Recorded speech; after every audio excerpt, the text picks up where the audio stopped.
오늘 갈라디아서 1장 6절에 10절 말씀 가지고 그리스도의 은혜의 복음밖에 없습니다 하는 제목으로 여러분들과 하나님 말씀 나누도록 하겠습니다. 세상에 이제 굿뉴스가 있고 배드뉴스가 있는데요.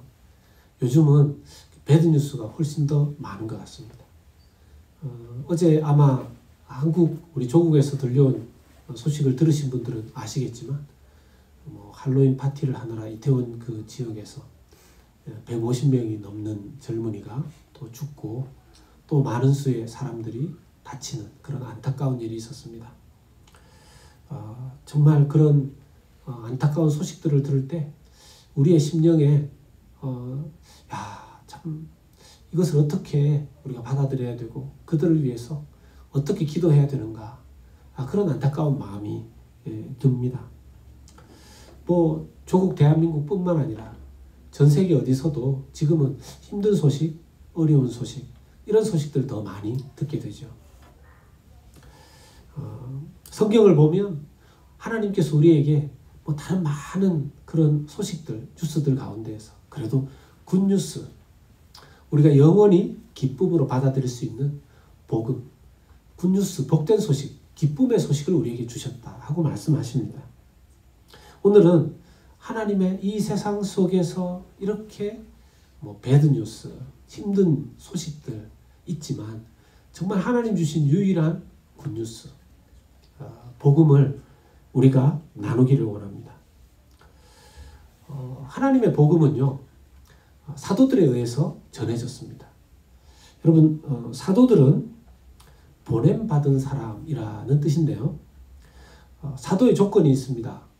예수님이 직접 불러서 예수님께서 그들에게 복음이 무엇인지 가르치시고 그 복음을 세상 가운데 전하라고 예수님께서 위임하여 세상에 보내진 자들입니다. 그래서 소위 사도들은 12사도밖에 없습니다. 이렇게 위임해서 세상에 딱 보내진 제자들은 12사도밖에 없습니다. 그런데 바울은 예수님을 직접 제자로서 3년 동안 함께 지내고 했던 것은 아니지만 다메섹에서 예수님을 만나서 사도가 되죠. 근데 이 사도 바울에 대해서 공격이 참 많았습니다. 왜냐하면 당신은 예수님하고 3년 동안 함께 지낸 것도 아닌데 어떻게 당신이 사도가 될 수 있느냐라는 공격이었죠. 그런데 사도 바울의 사도성은 신약 성경 안에서 인정되어집니다. 오늘은 사도 바울의 사도성에 대해서 이야기하는 것은 아니고요. 신약 성경 안에서는 이미 사도 바울의 사도성을 인정하니까 그것을 우리가 받아들이고 사도 바울이 갈라디아 교회의 바른 복음에 대해서 그리고 거짓 복음에 대해서 이야기하는 그 부분을 오늘 우리가 좀 들으려고 합니다.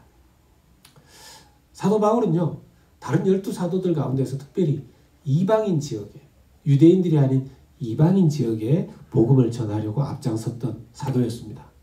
그가 아시아 지역에 복음 전하고 그 이후로는 유럽 쪽으로도 복음을 전하게 되는데 그 전하는 지역 가운데 갈라디아 지역이 있었습니다. 그 갈라디아 지역이라고 하는 것은 이스라엘 북서쪽 방향에 있는 소아시아 지역인데 이걸 말로 하면 잘 이렇게 느낌이 안 오시죠? 사진을 한번 보여드리겠습니다. 여기에 보면 여러분들이 몇 가지 아시는 이름들이 있으실 거예요. 서머나, 버가모, 빌라델피아, 골로새, 밤빌리아, 길리기아, 다소, 카파도기아 들어보셨죠? 소아시아 지역입니다. 요 지역 전체를 갈라디아 지역이라고 합니다. 조금 더 볼 수 있는 지도가 있는데요. 다음 지도 보여주세요. 이 지도상에서 보시면 여기에 사람들이 그러면 이스라엘은 어디 있습니까? 이렇게 되거든요. 이스라엘이 어디 있냐면 이쪽에 있습니다. 이쪽. 그래서 저 밑에 있는 이스라엘에서 쭉 올라와서 북서쪽으로 갈라디아 지역, 이렇게 내륙으로 이렇게 있고요. 쭉 그곳을 가로질러서 사도 바울이 선교 여행을 다녔던 것이죠. 그래서 갈라디아 지역이라고 하면 소아시아 지역과 유럽 접경에 있는 그 지역을 통칭하는 것입니다. 사도행전 16장 6절을 보면 복음을 전했던 바울의 행적이 기록되어 있습니다. 성령이 아시아에서 말씀을 전하지 못하게 하시거늘 그들이 부르기아와 갈라디아 땅으로 다녀가. 예, 이제 아까 지도 한번 보여주시면 이제 더 이상 요 소아시아 지역에서 말씀 못하게 하셔서 부르기아와 갈라디아, 예, 이 부르기아 중앙에 있죠. 여기를 쭉 관통해서 더 넓은 땅으로 성령께서 인도하신 행적이 되겠습니다. 그리고 이후에는 사도 바울이 갈라디아 지역에 오래 머물면서 교회가 세워지고 하나님의 백성들, 그러니까 제자들이 세워지는 사역을 했다고 합니다. 사도행전 18장 23절 보면 얼마 있다가 떠나 갈라디아와 부르기아 땅을 차례로 다니며 모든 제자를 굳건하게 하니라. 그러니까 그 길을 사도 바울은 자주 다녔던 것이죠. 거기에 교회가 세워졌는데 문제는 그 지역에 거짓 교사들이 다니면서 사도 바울이 처음에 전했던 복음을 손상시키고 있었다는 겁니다. 사람들이 그 복음에 현혹되고 유혹되어서 교회를 떠나기도 하고, 또 어떤 교회는 그 교회에 거짓 교사가 아예 자리를 잡고 지도자들이 그 복음을, 거짓 복음을 전하는 곳도 생겨났다는 것이죠. 오늘 말씀 6절을 보면 그들이 그런 거짓 복음을 듣고 이건 잘못된 것인데 라고 분별한 게 아니라 그걸 듣고 금방 유혹을 받아서 금방 자기들의 믿음의 자리를 떠나버렸다라는 것입니다. 사도 바울이 그 얘기를 듣고, 야, 어떻게 너희들이 이렇게 빨리 거짓 복음을 따라갈 수 있느냐 하면서 굉장히 강력한 경고를 위해서 이 갈라디아서를 기록했습니다. 자, 그러면 바른 복음은 무엇이고 거짓 복음은 무엇이고, 오늘날에도 우리가 바른 복음을 어떻게 믿어야 되고 거짓 복음이 오늘날에도 우리에게 어떻게 있을 수 있는가 하는 것을 살펴보고자 합니다. 첫 번째, 다른 복음은 무엇이냐 하는 거죠. 다른 복음. 오늘 성경에 보면 영어 성경에는 different gospel이라고 되어 있습니다. 다른 복음. 사실 다른 복음은 복음이 아닙니다. 다른 복음은 복음이 아닙니다. 이렇게 표현했을 뿐이죠. 다른 복음이라는 것은 없다, 이렇게 이야기를 합니다. 왜 이렇게 얘기하냐면요, 당시의 거짓 교사들은 사도 바울이 전한 복음이 아니라고 말하지 않았습니다. 이게 무슨 말이냐면 사도 바울이 갈라디아 지역에 전한 복음도 복음인데 그것은 초보적인 단계의 복음이고, 그것은 초급 단계의 복음이고, 이제 진정한 중급 또는 고급 단계의 복음으로 나아가려면 이런 것들을 더 해야 된다라고 가르쳤던 것입니다. 이것에 대해서 사람들의 귀가 솔깃했던 것이죠. 그 영향을 받은 사람 중에, 그렇게 영향을 끼치는 것 중에 하나의 모습이 갈라디아 지역에 있었던 안디옥 지역에 있어서 베드로가 보여줬던 하나의 모습입니다. 이 사도도 흔들릴 수 있는 거죠. 갈라디아서 2장 11절 말씀을 보면요, 여기 게바는 베드로예요. 베드로가 안디옥에 이르렀을 때에 책망받을 일이 있기로 내가 그를 대면하여 책망하였노라. 사도가 무슨 책망할 일이 있겠습니까? 사도도 책망을 받을 일이 있었습니다. 베드로가. 무슨 일이냐면 갈라디아서 2장을 나중에 여러분들이 한번 살펴보시면 아시겠지만, 요약해서 말씀드리면 베드로가 이방인들과 함께 식사하고 있었습니다. 평상시에 베드로는 이방인들과 식사하면서 교제를 했다는 거죠. 이전 베드로라면 절대로 불가능한 일이었습니다. 그런데 아시겠지만 사도행전에서 베드로가 이렇게 환상 중에 하늘에서 음식 보자기가 내려오면서 하나님께서 3번이나 유대인들이 먹지 못할 음식을 베드로에게 먹으라 한 적이 있습니다. 그리고 나서 베드로가 알게 된 거죠. 아, 하나님께서 이 유대인의 장벽을 허무셨구나. 그래서 베드로가 그 이후로는요, 먹는 것뿐만 아니라 이방인들과 교제하기 시작했습니다. 그런데 어느 날 할례자들로 불리는 유대인들이 이방인과 식사 자리에 왔을 때 그가 그 자리를 갑자기 피해서 떠나버린 것이었습니다. 베드로는요, 할레파 유대인들에 의해서 잠시 흔들렸던 것이죠. 그런 것처럼 갈라디아 지역의 지도자들도 지금 흔들렸고 유혹되었습니다. 어떤 식으로 흔들렸냐? 예를 들어 설명하자면 순수한 복음 100%에 이 무엇인가 조금씩을 이렇게 집어넣기 시작했습니다. 오늘 말씀 7절의 말씀해 보면 다른 복음은 없나니 다만 어떤 사람들이 너희를 교란하여 그랬습니다. 이 교란이라는 단어가 헬라어 원어로 보면요, stir up이라는 뜻을 가집니다. 뭔가 막대기 같은 거로 이렇게 스프나 국을 만들 때 이렇게 좀 MSG 집어넣어서 아니면 다른 소스를 집어넣어서 이렇게 젓죠. 그래야 맛있어지잖아요. 순수한 복음에 무엇인가를 조금 더 집어넣어서 사람들로 하여금 그것이 이게 더 복음 같은데, 이런 믿음을 가져야 될 것 같은데 하는 그럴싸한 믿음으로 만들어낸 것입니다. 순수한 복음에 과연 무엇을 집어넣었을까요? 16세기의 종교개혁자 마틴 루터가 이 부분에 대해서 이렇게 말합니다.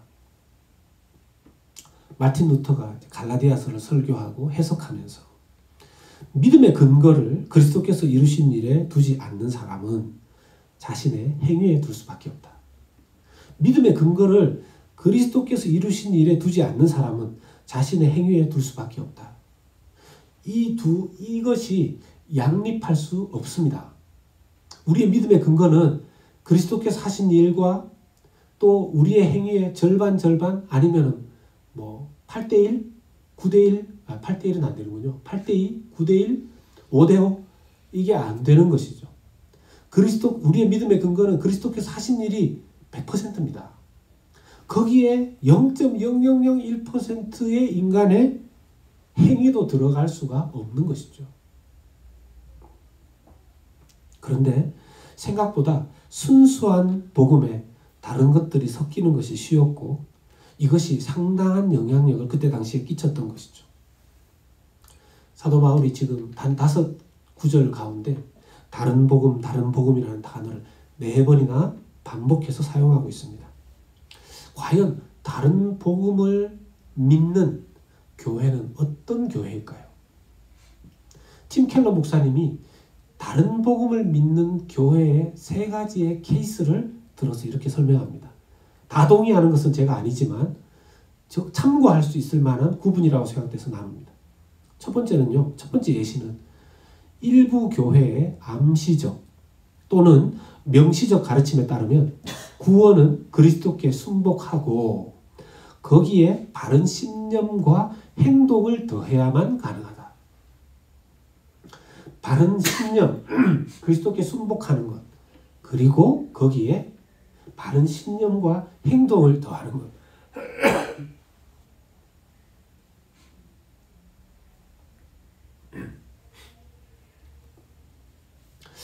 일반적으로 이런 교회의 색깔은 복음주의 교회라고 합니다. 언뜻 보시면 이게 보통 많이 믿는 부분 아닙니까? 뭐가 문제지? 나도 저렇게 생각하는데 구원받으려면 예수 그리스도에게 순복하는 것뿐만 아니라 거기에 조금 더해서 바른 신념과 행동도 같이 더 어우러져야 된다는 것이죠. 이것은요, 어느 정도 믿음의 수준이 이렇게 되어야만 구원받을 수 있다는 것입니다. 믿음의 수준이 언급되는 것이죠. 아주 애매합니다. 두 번째 예시는 다른 일부 교회에서는 사랑하며 착하게 사는 한 믿음의 내용은 별로 중요하지 않다고 가르칩니다. 어떤 교회일까요? 자유주의 교회죠. 믿음의 내용은 별로 중요하지 않습니다. 착하고 선하게 살면 된다는 거죠. 소위 자유주의입니다. 세 번째 예시는요, 복장이나 관습의 작은 차이조차 아예 용납하지 않는 교회에서 볼 수 있습니다. 아시죠? 네. 팀 켈러 목사님은 이렇게 얘기해요. 이 세 가지의 다른 복음을 쫓는 교회의 스타일 중에서 가장 적게 위험한 교회가 세 번째 예시의 교회라는 것입니다. 왜냐하면 너무나 쉽게 구분이 되니까. 너무 쉽게 구분되니까. 이런 교회는, 세 번째 예시된 교회는 고도로 권위주의적인 교회, 고도로 의식에 얽매인 교회, 고도로 율법주의적인 교회라는 것입니다. 그래서 세 번째 예시된 교회는 오히려 확연하게 그 문제가 드러나기 때문에 쉽게 구분이 가고 덜 위험한데, 문제는 첫 번째와 두 번째의 예시가 훨씬 더 만연해 있고 위험하다는 것입니다. 여러분은 어떻게 생각하십니까? 저 역시 팀 켈러 목사님의 글을 읽으면서 저도 좀 충격받았습니다. 첫 번째 케이스의 교회, 그리고 신학과 메시지를 과연 어떻게 분별할 수 있는가, 이런 생각이 들었어요. 그러면서 과연 참된 복음이 무엇이냐 하는 것을 다시 생각해 볼 때, 여러분, 참된 복음은 우리가 만들어낼 수 없는 겁니다. 성경에서 그 참된 복음의 관점을 찾아내야 되거든요. 그 멀리 있지 않습니다. 6절의 말씀을, 6절 상반절의 말씀을 보시면 1장 6절의 말씀, 그리스도의 은혜로 너희를 부르신 이를 이같이 속히 떠나 다른 복음을 따르는 것을 내가 이상히 여기노라. 6절을 또 잘 찾아주셨네요. 이제는 좀 이렇게 잘 맞아요. 여기에 보시면 그리스도의 은혜로 너희를 부르신 것, 이것이 복음의 내용과 순서를 가집니다. 여러분, 복음은요, 복음의 그 자체는 예수 그리스도이십니다. 믿으십니까? 복음 자체는 예수 그리스도이세요. 그리고 예수 그리스도께서 이 땅에 오시고 하신 그 모든 일이 다 은혜입니다. 왜냐하면 아무런 자격도 없는 이 세상 천지 죄인밖에 없는 그 세상에 예수님께서 오신 것 아닙니까? 그 자체가 은혜인 것이죠. 그레이스. 은혜는 아무런 자격과 공로가 없는 자에게 거저 주어지는 것이죠.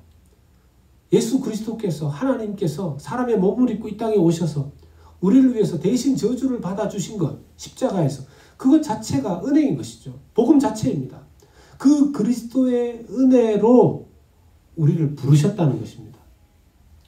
부르셨다라는 것은 우리의 믿음의 순서가 우리가 하나님 앞에 무엇인가로 나아간 것이 아니라 그리스도의 은혜로 하나님 아버지께서 우리를 부르셨다는 것입니다.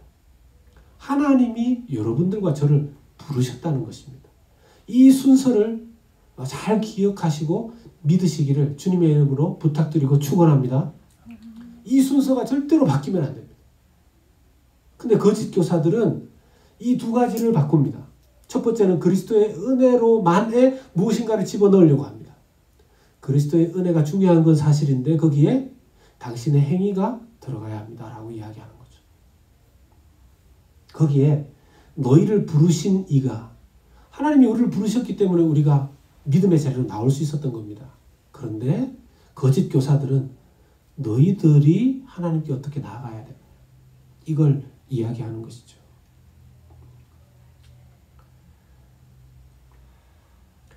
주님의 은혜로 아무 자격 없고 또 공로도 없는 우리를 있는 그대로 받아주셨다는 것입니다. 여러분 믿으십니까?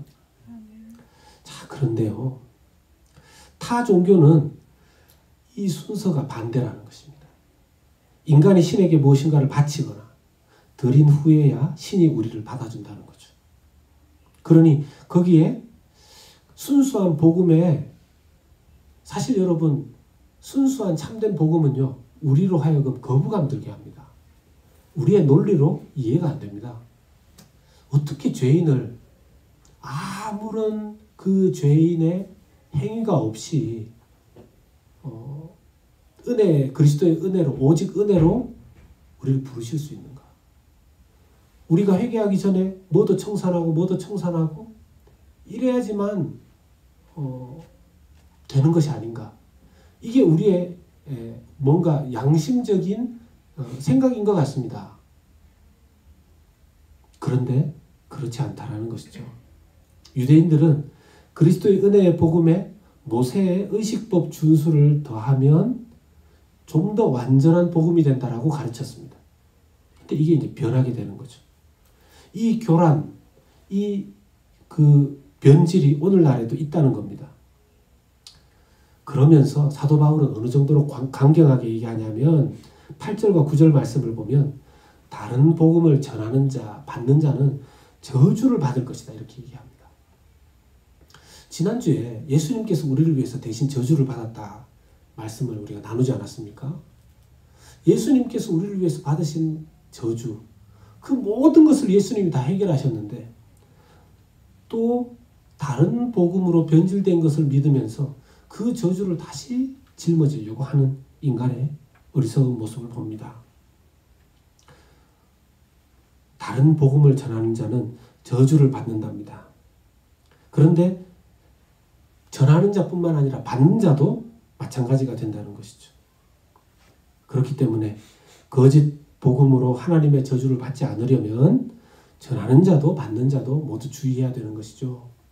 저처럼 설교하는 사람도 정말 참된 순수한 복음 전하기 위해서 조심해야 되고, 복음을 듣는 자들도 정말 하나님의 복음이 맞는가를 구분할 수 있어야 된다는 것입니다. 참된 복음은 예수 그리스도 자신입니다. 예수 그리스도께서 하신 그 일이 복음이죠. 은혜로 그것을 믿는 것 외에 구원을 얻을 다른 방법이 없습니다. 바울은 이 하나님의 은혜의 복음, 하나님의 100% 은혜의 복음을 그가 선교를 다니는 내내 전했습니다. 사도행전 20장 24절 말씀을 보겠습니다. 같이 한번 읽겠습니다. 시작. 내가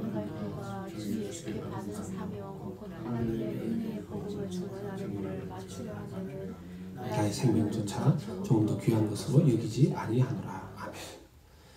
바울 스스로 자신은 처음부터 끝까지 자기의 복음 증언하는 일을 지금 마치는 상황이 되어서도 자기는 평생 하나님의 은혜의 복음을 전했다라는 것이에요. 하나님의 은혜의 복음을. 그래서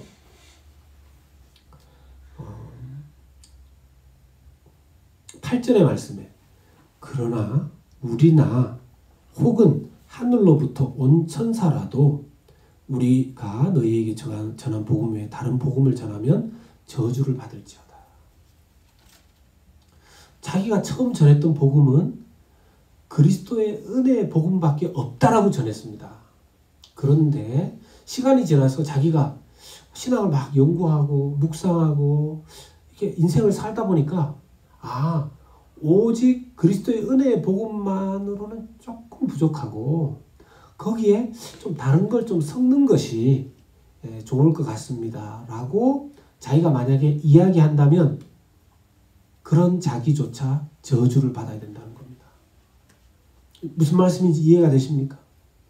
자기가 처음 전한 그 복음에서 자기가 나중에 다른 이야기를 하면 자기조차 저주받아야 된다는 거죠. 왜요? 그리스도의 은혜의 복음, 오직 그리스도의 은혜의 복음은 사도 바울이 만들어낸 복음이 아닙니다. 예수 그리스도께서 주신 복음이죠. 그런데 사도든 누구든 간에 나중에 자기가 연구해보고 묵상해보고 이 세상 지식을 연구해보니까 무엇인가를 조금 더 첨가하는 게 좋겠다라고 하면 그 순간 예수님께로부터 받은 순수한 100%의 복음이 변질된다라는 것입니다. 여러분, 복음이 변질되면 그 복음을 믿어서는 구원에 이를 수가 없습니다. 자, 이런 부분에서요, 사도들이 이 복음을 전하는 일을 했는데 이것은 사실 사도들에게 쉬운 일이 아니었어요. 왜냐하면 여러분, 12사도들 모두가 다 유대인들입니다. 남자들입니다. 그렇기 때문에 어렸을 때 태어나서 남지 8일 만에 다 할례를 받았어요. 그리고 어렸을 때부터 율법 교육을 받았죠. 몸에 배어 있습니다. 몸에 할례가 되어 있고 문화는 태어나자마자 평생을 유대 율법에 익숙하게 살아왔습니다. 그런데 자기들이 전하는 구원의 복음은 할례와 율법과 상관이 없다는 거예요. 여러분, 그 복음을, 순수한 복음을 전하려면 자기의 몸에 있는 할례를 거부해야 되고, 자기가 평생 어렸을 때부터 익숙하게 살아왔던 율법주의적 성향을 거부해야 되는 거죠. 그러면서 그 복음을 전하는 겁니다. 여러분, 이게 쉬운 게 아니에요. 성경에서 자기를 부인하고 라고 했을 때는 우리 이방인 그리스도인들이 생각할 때는 자기의 욕심, 자기의 야망, 이런 것들을 자기를 부인하고 하나님을 믿어야 된다, 이런 걸 생각할 수 있는데, 사도들에게 있어서 자기를 부인하는 첫 번째는요, 자기의 할례, 자기의 율법주의적인 문화, 이런 것들을 거부하는 것이었습니다. 이건 자기들의 정체성과도 같은 거였어요. 여러분, 한국 사람 그러면 한국 사람이 정체성이 있지 않습니까? 한국의 문화 이런 게 있지 않습니까? 그걸 전면 부인하고 구원을 받으려면 오직 그리스도의 은혜의 복음밖에 없습니다. 이걸 전해야 되는 상황이었던 것이죠. 그러니 사도들도 이걸 단단하게 지키기 위해서 늘 애를 쓰는데, 거짓 교사들은, 유대 할례파 출신의 거짓 교사들은 이걸 자꾸만 집어넣는 거죠. 그렇게 해서 깨진 교회가 예루살렘 교회입니다. 초대교회의 첫 교회가 예루살렘 교회예요. 수천 명이 초대교회 때 모이게 됐습니다. 근데 그 안에서 계속해서 논란이 있는 겁니다. 아니, 할례와 유대 율법, 음식 규정, 의식 규정, 이런 것들을 같이 해야 구원받을 거 아닙니까? 라는 그런 이야기들이 계속 있어진 거죠. 결국은 초대교회가 깨져버립니다. 그 싸움하느라. 하나님께서 그렇게 흩어버렸다라고 말합니다. 그 초대교회의 촛대가 어디로 옮겨집니까? 안디옥 교회로 옮겨집니다. 순수한 복음을 계속 지키고 있었던 안디옥 교회로 그 촛대가 옮겨지고, 그 안디옥 교회에서 놀랍게도 안디옥 교회 담임 목사였던 바나바는 안디옥 교회 담임 목사였었어요. 그리고 그 담임 목사인 바나바가 기도하면서 찾은 사도 바울, 그 두 사람을 안디옥 교회가 파송을 한 거죠. 이건 약간 외적인 얘기지만, 여러분, 그래서 선교는요, 이렇게 남은 인원을 보내는 게 아닙니다. 선교는 가장 소중한 사람, 가장 소중한 인력을 선교로 보내는 것이죠. 안디옥 교회가 그걸 했습니다. 다시 돌아와서요, 인간이 왜 이렇게 순수한 복음이 아닌 이런 좀 인간의 행위가 들어가 있는 복음 쪽으로 자꾸 유혹되고 미혹될까요? 그것은 인간이 태어날 때부터 가지고 있는 죄성 중에 자기중심성과 왜곡된 종교성 때문에 그렇습니다. 자기중심성이라는 것은 종교를 가지되 자기가 자꾸 기준이 되려고 하는 거죠. 자기의 지식, 자기의 경험, 자기의 감정, 자기의 수준. 그리고 종교성이라는 것은 뭔가 믿어야 되겠는데 무엇인가 자기 행위를 통해서 인정받고 공로를 인정받으려는 종교성을 말하는 겁니다. 그래서 심지어 교회 안에서 어떤 일이 있냐면, 은혜로 자격 없는 자를 구원하셨다는 사실에 감사하면서도 교회 안에 와서 이렇게 보니까 저 사람 나보다 못한데, 저 사람 나보다 늦게 믿었는데, 저 사람 나보다 지식이 모자란데, 저 사람은 도덕적으로도 부족한데, 하나님께서 구원을 위해서 오직 그리스도의 은혜의 복음 그거 하나로 똑같이 취급한다고? 아니, 내가 저 사람과 어떻게 똑같이 취급받을 수 있어? 아니야. 자기 공로가 필요하지. 그래서 그 공로 있는 사람이 좀 더 인정받고 높아져야 하는 거지. 내가 어떻게 저런 사람들과 똑같단 말이야. 그러면서 뭔가 공로주의로 기울어지는 성향이 있다는 겁니다. 교회가 공로주의적인 성향으로 직분이 만들어지면 그 교회는 이런 다른 복음이 복음으로 오염되는 교회가 되어버리는 것이죠. 교회 안에 직분이 필요합니다. 그러나 오직 그리스도의 은혜로 받은 직분자가 되어버리면 사람들을 볼 때 겸손하게 섬기는 자가 됩니다. 겸손하게 섬기는 자가 됩니다. 그런데 공로로 자기가 직분이 되었다라고 생각되면 그 안에서 자기가 인정받기를 원하는 자가 되어버리는 것이죠. 그리고 또 하나 우리가 자꾸 다른 복음으로 기울려고 하는 성향 중에 하나는요. 그리스도의 은혜로 하나님께서 우리를 부르셨는데 그래서 우리가 하나님의 은혜로 자녀가 되었습니다. 하나님의 은혜로 자녀가 되었으면 하나님의 자녀답게 되어야 되지 않습니까? 그렇게 살아야 되지 않습니까? 근데 우리가 변하는 속도가 참으로 너무너무 슬로우하다는 겁니다. 너무 천천히 자기가 변하더라는 거예요. 좀처럼 바뀌지 않는 자기 자신을 보면서 또 다른 타인을 보면서 이 복음에 무엇인가를 더 해야 되겠다라고 생각한 것입니다. 거짓 선생들, 율법주의자들, 자기 행위와 공로를 집어넣는 사람들은 외적으로 봤을 때는 더 세련된 그리스도인으로 보일 수 있습니다. 더 멋진 사람들로 보일 수도 있습니다. 세련된 종교성으로 보일 수도 있습니다. 여러분, 지금도 캐톨릭에 가면요. 개신교보다 훨씬 더 의전적인 부분에서 멋집니다. 여러분, 건물요. 정말 잘 짓습니다. 아주 그냥 딱 들어가면 압도적인 문화를 예술적으로 짓죠. 옷 입는 거 보십시오. 사제들 옷 입는 거 보면요. 지금도 아주 이 차려입는 자체가 다릅니다. 목사 같은 사람은 뭐 거기에 이렇게 되지를 못하죠.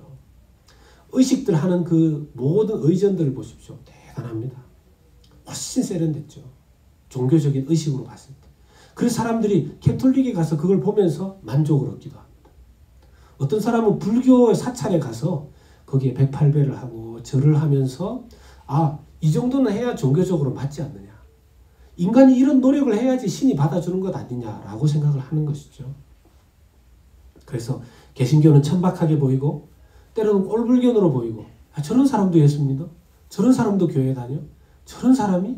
라고 하는 이야기를 듣기도 하는 것이죠. 우리는요. 오직 은혜의 복음이 우리의 구원의 중심이 되어야 합니다. 그렇지 않으면 또다시 자기 중심성의 믿음을 평생 가지고 또 오염되며 살아갈 수 있는 것이죠. 여러분, 우리가 다른 복음을 믿으면 저주받게 된다고 했는데요. 실제로 다른 복음을 믿으면 하나님이 우리를 저주하시는 게 아니라 그 사람 자체가 순수 참된 복음을 믿지 않으면 저주 속에 살아가게 됩니다. 그 큰 저주가 뭘까요? 자기를 계속 여러분 그리스도의 은혜의 복음만을 믿지 않게 되면요. 기쁨이 사라지게 됩니다. 왜냐하면 공로와 행위가 조금이라도 들어가야 되기 때문에 자기를 계속해서 판단합니다. 죄책감이 생기죠. 이거 해야 되는데 이것도 못했고 이것도 해야 되는데 이것도 못했고 진정한 기쁨이 아닌 것이죠. 그러면 무엇인가를 하게 되면 기쁨이 생기겠죠. 근데 그걸 못하면요. 근데 무엇인가를 해서 생긴 그 기쁨은 하나님께 영광 돌리는 기쁨입니까? 아니면 자기가 그것을 행해서 자기가 만족해하는 기쁨입니까?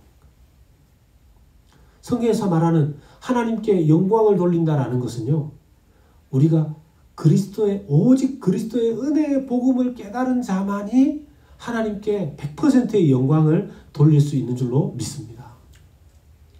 진짜 내가 그리스도 예수 앞에서 내가 내 삶을 하나님의 빛 앞에서 온전히 깨달았을 때 정말 구제 불가능한 죄인임을 날마다 깨달을 때 오직 그리스도의 은혜의 복음으로 나를 부르셨기 때문에 내가 그 구원을 받은 자가 되었다라는 것을 깨닫는 사람만이 세상에서 얻어지는 기쁨 말고 자기가 무엇인가를 행해서 그 공로로 만들 수 있는 기쁨 말고 하늘로부터 오는 기쁨으로 충만하게 되는 줄로 믿습니다. 근데 그 기쁨을 잃어버린 교회, 그 기쁨을 잃어버린 성도들이 오늘날 너무 많다라는 것이죠. 그래서 세 번째는요, 하나님의 기쁨을 위해서 우리는 타협하면 안 된다는 것입니다. 10절의 말씀을 보면요, 이제 내가 사람들에게 좋게 하랴, 하나님께 좋게 하랴, 사람들에게 기쁨을 구하랴. 내가 지금까지 사람들의 기쁨을 구하였다면 그리스도의 종이 아니니라 합니다. 사람들이 이 갈라디아서의 내용을 보면서 사도 바울은 투사냐? 어떻게 복음을 전하는 사람이 좀 평화의 복음을 전하고 다른 사람들을 좀 격려하고 이렇게 해야지 어떻게 이렇게 강하게 내가 다른 복음을 믿는 자들 저주하고 나는 사람을 기쁘게 하지 않는다 이렇게 말할 수 있느냐? 그렇게 얘기합니다. 그런데 사실 사도 바울은 남을 잘 섬기는 사람이었습니다. 자기는 복음을 전하기 위해서 직접 텐트 메이킹, 천막을 만들어서 복음을 전하던 사람이었습니다. 그런데 복음을 전하기 위해서 남을 섬길 수는 있지만 그 복음 자체의 내용에 대해서는 결코 타협할 수 없다는 것이죠. 여기에서 이 말씀을 우리가 오해하면 안 되는 게요. 내가 사람들에게 좋게 하랴, 하나님께 좋게 하랴. 나는 하나님께 좋게 하면 사람들 막 무시해도 된다는 뜻이 아닙니다. 이 말은 어떤 측면에서 여러분, 우리가 사람들을 섬길 때, 사랑으로 섬길 때 눈치 보면서 섬기지 말라는 뜻도 됩니다.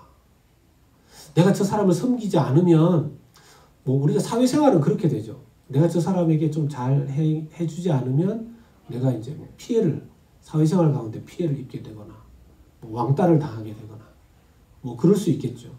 그런데 사도 바울이 말하는 것은 내가 그런 피해 입는 것 때문에 사람들을 섬기고 사랑하는 게 아니라 나는 그리스도의 은혜를 받은 자로서 나는 사람들을 사랑하는 것인데 복음에 대해서는 나는 전혀 타협하지 않겠다는 것입니다. 이건 평상시에 눈치 보지 않는 사람이 될 때 가능한 거죠. 여러분, 이 갈라디아서의 사도 바울의 말씀을 깨닫고 종교개혁을 일으킨 사람이 있습니다. 아까도 언급했었던 16세기의 종교개혁자 바로 마틴 루터였었어요. 갈라디아서는 마틴 루터가 가장 사랑한 성경으로 알려져 있습니다. 그리고 마틴 루터가 이 말씀을 붙잡고 확신을 가지고 로마 교황청과 대립할 수 있었습니다. 그때 당시에 수도사가 그 중세시대에서 캐톨릭의 위력이 왕권 위에 교황의 권위가 있었습니다. 그 권위를 알면서도, 그 분위기를 알면서도 마틴 루터는요, 갈라디아서의 말씀을 확신하고 오직 그리스도의 은혜의 복음밖에 없다라는 그 확신을 다시 한번 얻고 95개조 반박문을 써붙일 수 있었던 것이죠. 사랑하는 성도 여러분, 우리가 이 말씀을 오늘 생각하면서 이렇게 한번 저는 정리해 보면 좋겠습니다. 지금 우리의 믿음이 100%의 참된 은혜의 복음을 가지고 있고 순도 100%의 믿음을 가지고 있는가?